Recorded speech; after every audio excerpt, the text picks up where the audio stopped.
Either some interesting stuff is happening in Europe. Nelly Smit-Kroes, a former Dutch minister, is saying that Greece could leave the Eurozone and turn to the drachma without much problems for the Eurozone. I think that might be true. Of course, it would be a relief because that country is receiving lots of help. And basically the story is that the banks basically got rid of the bonds that they held in that country. It is basically being jettisoned financially. The financial side to it really doesn't interest me anymore in the way that it used to, like Steve Keen, Max Kaiser, Mish and all those people.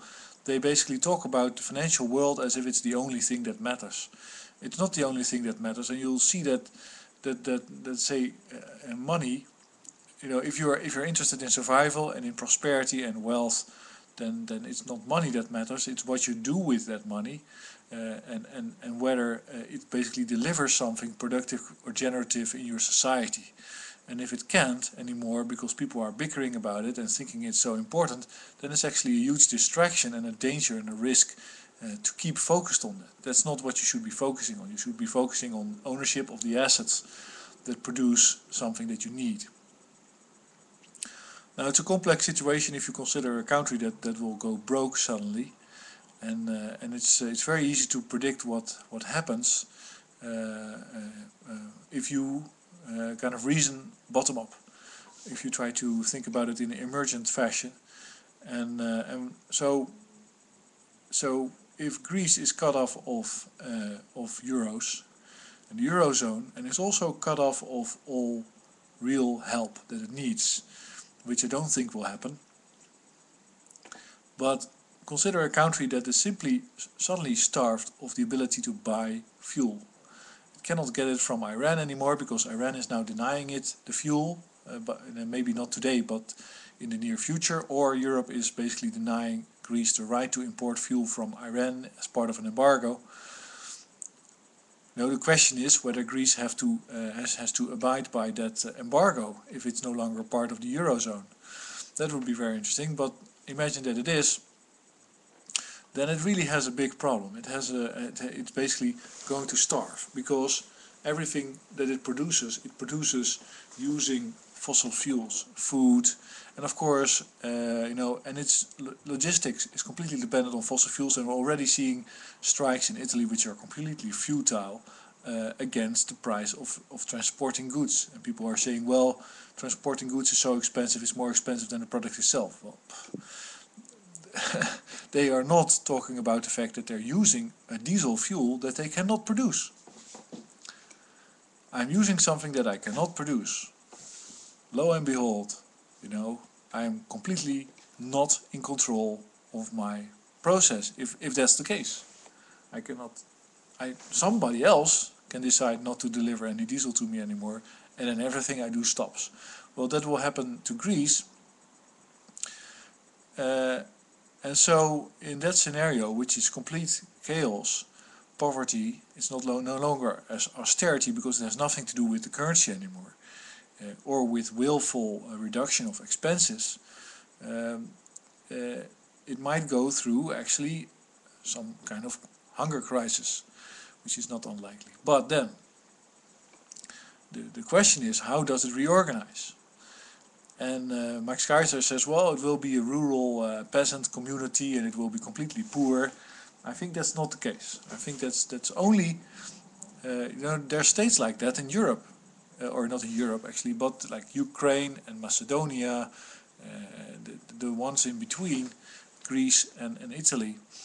Slovenia is much better, much more prosperous country, but Macedonia is just horrible. Albania, even more horrible.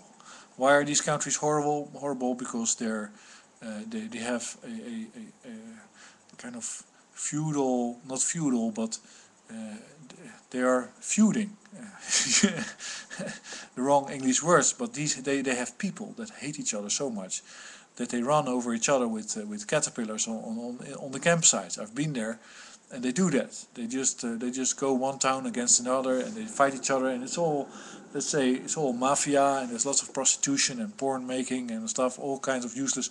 And then in between you have hills, which are of course perfectly able to bring food on the table and all that stuff, but there's no interest in these countries at all, for some reason. Greece could be like that, but it doesn't have to be at all. But the bottleneck is the phase in which the population has to be managed in order to start achieving something again. So if it's really poor and it's completely destitute and lots of people have hunger, then the first impulse, let's say the way to organize them is to direct the frustration that people have. And that can easily be done by somebody that is hateful enough or has some kind of pet peeve that he wants to deal with.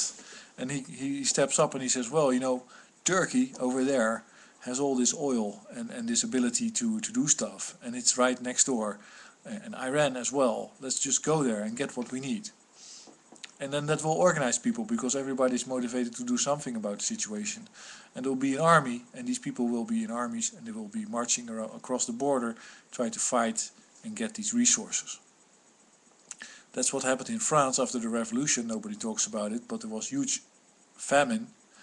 And then Napoleon was basically in charge of making sure that all the young men were drafted into a war effort, and they were fought and they were brought to the battlefield where they were killed and gotten rid of in that way. You know, you can. that's just I think the best way to interpret that process of war. Going to war with Russia is suicide, and you can know that because, and I read about that, because many times people went to war with Russia and it was suicide. There's no way to win from that country because it's too big. They will just back off until you're exhausted and then you're dead. So that happened to Napoleon as well. And basically that's the step. So you have a famine, you have overpopulation basically. Then you get somebody that is hateful enough to direct people into a war and able to coerce them. And of course, you know, in such a situation, organizing people is hard, so you have to force them to do a lot of stuff. So you can be a dictator, or you have to be a dictator, and you have to have lots of goons in order to do the dictating on a lower level. And those goons will suddenly, or will be very happy to direct each other into a war. And then you basically fight the war, and after the war you have less people. That's the only gain, I think, that would come from a war. If Greece goes to war with Turkey, well, okay, maybe, you know, that's just, you can talk about that for hours, and really not, I haven't read about it enough, about the let's say the tensions that might be there between Greece and Turkey and Iran. I mean, there are some tensions between Turkey and Israel for sure, and the whole region is tense because of Iran and Syria, but I don't know the details of that. But so if you were able to prevent the type of destitution that will lead let's say, enable somebody to use the frustration in order to direct it for this type of hateful purpose. Of course, let's say you focus on the hate. For instance, let's say if you say Jewish anti-Semitism of Hitler or something like that, you focus on the hate, but it's the result that is very important. So the Second World War is fought because of expansionism of Germany, but the result is that the population was hugely reduced in a large area, and that's, let's say, and there was lots of industrial activity in that period. And people were feeling good about themselves, and basically were selected for being brave and capable and all that stuff. You know, there's some results at the end of it. That's actually the only thing that matters, because that's what you're going to move forward with. You know, if you can avoid the destitution that leads to such a process, which I would certainly recommend, and which can be done without the banking system. So what Nelly Smit-Cruz might be saying about Greece is that you know, we don't trust the financial system, we're gonna jettison it, we're gonna leave it to its own devices. Anybody with bonds can just go fuck himself. We're gonna make Greece independent of that, dependent on itself, and if it needs resources like oil, you know, as far as we're capable of delivering that to Greece, we will. And then hopefully we'll prevent it becoming some kind of rogue state or complete chaos. if you are able to do that, then you can actually use it as the biggest experiment in robo-economics, as the first biggest country that will very quickly switch to renewables to make sure that it keeps itself alive. Greece is an excellent country for that. It actually has quite a large area with not very much people in it, but a lot of sun. And as I've been writing about, you can make glass using solar power, solar concentrated power.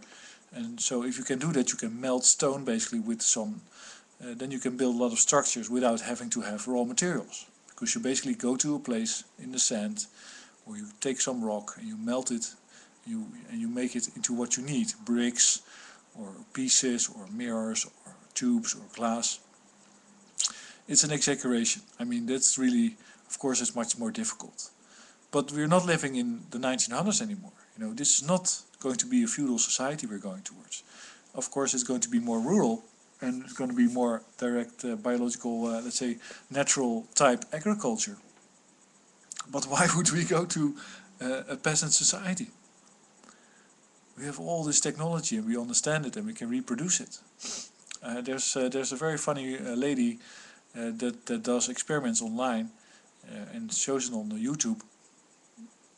Ellsworth is her name, I believe.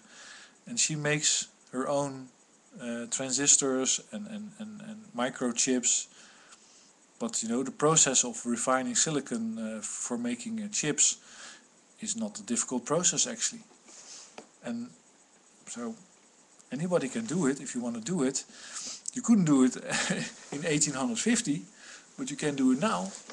You can make all kinds of generators, hydropower generators, solar thing.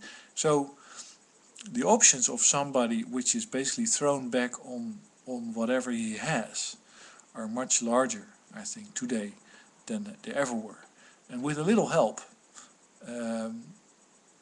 you know, that might be the first quick transition towards a robo-economy, which means an economy based on renewables with lots of machines doing the work. You know, my advice would be to check out my website, Solar Steam Power, and maybe I'll write a piece about it, just to from my own personal conception that what I say will matter and maybe be read by some Greek people. Is that, you know, if you use solar steam power, which is very easy to generate with a couple of flat plate solar collectors, then you have steam power, and with steam power you can work the land. And if you can work the land, you can grow whatever you want. So you don't have to be hungry. You don't need fuel. It's right there. And maybe that's the golden opportunity for Greece at the moment, is to become the first robo-economic society where, let's say, all the energy is produced decentralized, people are growing crops without fertilizer, everything is done based on renewables and with lots of automation, lots of machines. And then there's a period before that happens where people are going for the absolute basics, which is food, logistics, and not much else. So maybe they'll all have to dump their iPods and go offline for a while, because that's of course a huge fuel hoarder, and they won't be flying around the world, which is completely useless to do. All these useless behaviors will be put on hold, because it's a very poor country for a while. But after that, it will have everything it needs to become the richest country. There's really no limit to the wealth that you can achieve if you start using renewables.